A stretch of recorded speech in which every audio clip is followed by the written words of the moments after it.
நேற்று ராத்திரி ராமேஸ்வரம் வந்தேன். ஒரு நாள் தங்கி காலையில் கடலில் அக்னி தீர்த்தம் ஆடிட்டு 22 கிணறுலையும் தீர்த்தம் ஆடியாச்சு. அப்புறமா சாமி கும்பிட்டு எங்கள் சொந்த ஊருக்கு கிளம்புறேன்.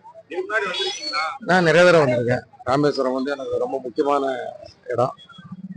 அடிக்கடி வருவேன். அடுத்த படம் போயிட்டு இருக்கு, சீக்கிரமா சொல்லுவேன். நன்றி.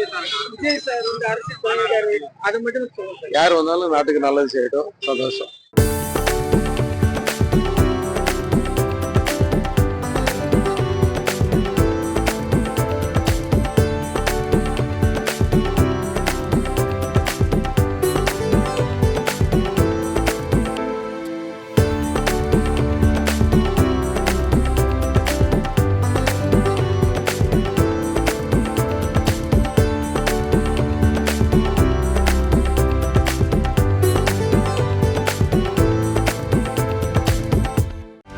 செய்திகளை உடனுக்குடனும் துல்லியமாகவும் தெரிந்து கொள்ள சப்ஸ்கிரைப் பண்ணுங்க.